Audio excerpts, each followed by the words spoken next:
Again and again. What are we doing? The Triple M Grill Team NRL Recovery Session. Doing my head in. For Coat Hire. Coat Hire will help make your job happen. 13 15 52 or coathire.com.au. It's time, the most comprehensive wrap of the NRL on Sydney Radio, the NRL Recovery Session, 7 a.m. every Monday. And Roosters were winners, as were the Penrith Panthers. The Broncos Manly hammered the Bulldogs. We'll talk about the Bulldogs in a second. Sharkies were winners over the Eels. Cowboys are winners. Storm over the Tigers. And the Dragons, well, third on the ladder, 26-12 over the Warriors. Gentlemen, we're going to talk about Des a little bit later in the show, but just let's touch on the Dogs for a second. I was sitting there to watch that game, Manly versus Bulldogs at Lotto Land. Des returning to Lotto Land. I thought, here we go, this is going to be a tough game. After 5 minutes of watching the Dogs with the football, I come to the conclusion, mate, they're not going to score a point. They're not. I don't. Where's their points coming from? MG, just the skill level of the players, the most basic fundamental, the catch and pass. It is so clunky. It's Groundhog Day with the Doggies. You know, just when you think they're going to improve, or I was with you. I backed them to beat Manly over there, but they didn't. They never.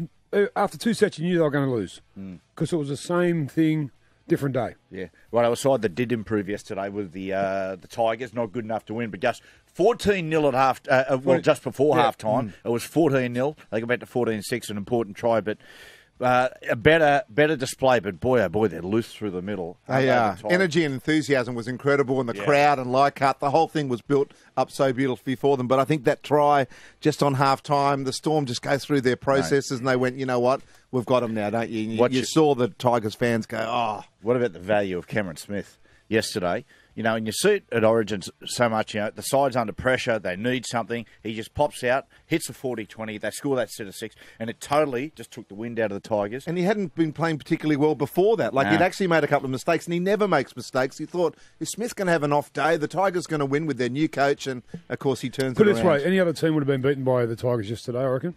Any other team would have. Yeah. Because they wouldn't have had the composure that Melbourne had. Yeah. How does that come, that composure? Mate, I think just of having players like Smith and Cronk and Slater that have just been at the top level for so long and used to winning. Yep. You know, that winning feeling you get. Like Slater, what did Slater yesterday? Got 2 Dally M points. He was fantastic. That's scary. Second game in 18 months. Scary. And Craig Bellamy become the second fastest coach to get 250 wins. Got behind Bennett. Righto, the other big story, and well done to Paul McGregor, his Dragons. Wow. They're third on the ladder. And MG, look, we've spoken about, you know, Luke Keary ad nauseum, and for mine, he's the signing of the year. But a bloke who's, I think by the end of the year, we're going to be saying sits alongside him is Paul Vaughan. Yeah. What a pickup. What a monster. He's my Origin bolter. I think he will play Origin this year. I think he's custom made for Origin. I think exactly what we need in our pack to take on the Queenslanders. And the Dragons are reaping the benefits. It's amazing. It's amazing.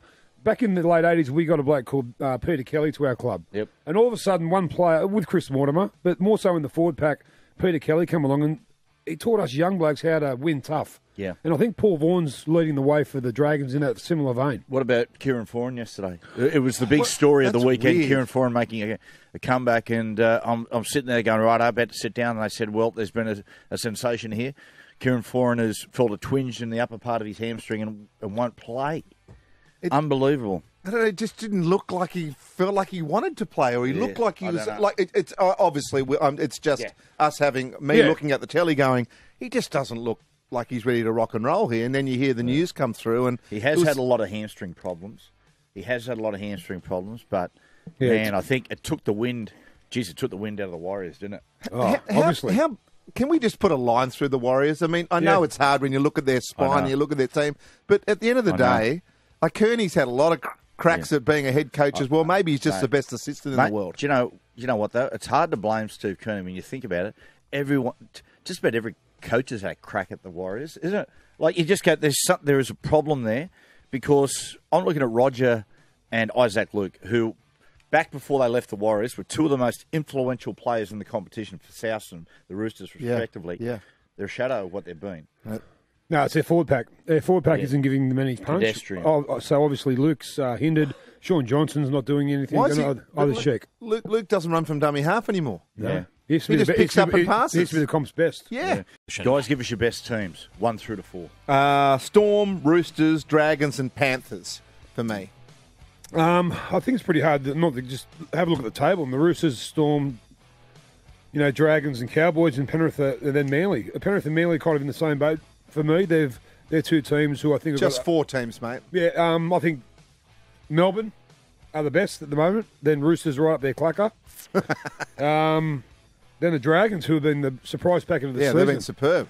And then the Cowboys. Yeah. I'm going the Storm. I think what they did yesterday, just ahead of the Roosters. Panthers 3, because I tell you what I think about the Panthers. Everyone I speak to who have played the Panthers go, wow. So that's really good. They throw the ball around beautifully. I mean, you've got to go. Good team. I'll go Dragons just ahead of the Broncos. Broncos are flying under the radar. Broncos are going good. They're 2 from 4. But They've played some hard teams, haven't they? It's a really good 2 from 4. Righto, boys. New South Wales State of Origin team. Look, it's the old thing we always talk about, as far as sticking with the players you've got and all the rest of it. But when you're losing series after series, surely you just go, okay, let's have a look at something different. Let's talk about halves and fullbacks. For mine, Tedesco, it goes without saying, mate, Tedesco. Like, he's just, every touch of the ball yesterday, he was just a huge handful. And I tell you what, combinations are so important at that level. For me, and if I'm picking the team tomorrow, I go Pierce Keary. And one of the reasons I have that is because you've got Boyd Cordner on that left. And for mine, that is the best combination in rugby league at the moment. That trio of Pierce, Cordner and Keary. Yeah, hard to argue. Really hard to argue. Tedesco's, every time he touches the ball, you're going, wow, what's going to happen here? He's so hard to tackle. I have Moylan as my 14. Yeah, I have Moylan as 14 as well, because I think Jack Bird will be in the starting team. I think... if anything, Pierce and Malone, I think Pierce will be halfback. Yep. I think he's played himself into a number 7 jersey. The composure that he's shown since coming back from last year has been why the Roosters are where they are. And Keary, I think Mitchell Pearce's contribution to the Roosters has kind of been underrated as far as Keary goes. Yeah. I think he's making Keary's job a lot easier. Of course he is. So, at Origin level, you want combinations, as Matty said, and I think Keary wouldn't look out of spot. Maloney's done nothing wrong, but I think Maloney deserves his spot. He's so tough. He got absolutely hammered. And him and Pearce have a good combination. Absolutely. He got absolutely hammered the other day, early doors. He got a knee in the back and he got up and he still played well. He's played so tough and he's a tremendous goal kicker. But I've also got Reynolds in there at South Sydney. I know he hasn't sort of been unbelievable this year, but I think he's played really well when he's played for New South Wales. So I've got Reynolds, Maloney and Tedesco. Right, it's time for poor, better, best. My poor, look, goes without saying, it's got to be the Bulldogs. Yep. Bulldogs for poor, better, Broncos, mate. Again, flying under the radar. Big win over the Raiders up there. They're going to be a handful, and Ben Hunt's playing really good football. Best, it's got to be Manly at Lotto Land. Manly under a lot of pressure. There's been a lot going on at that club, and the best thing they needed to do was to start to win football games for Trent Barrett. And boy, aren't they doing that? Certainly are. My poor, doggies. Better, Manly, and best, Melbourne. I think at 14-0 yesterday, Melbourne knew that to score before half-time. They did. And once they scored, I said they'll win the second half, and they did. And they're a juggernaut of a rugby league team who I can't see many teams beating. Yeah, I had the Dogs, Manly and the Storm exactly the same as you, MG. MG, it's time. It's time. Yes. I love this time of the week. It is. Come on, man. It goes without saying, I think it's the Warriors. Tuivasa Sheck as captain, I think I'd take that back if I was Kearney. And I think the burden of being captain is affecting his performance. He's playing nowhere near what he should be. Johnson at halfback, wow, what an enigma.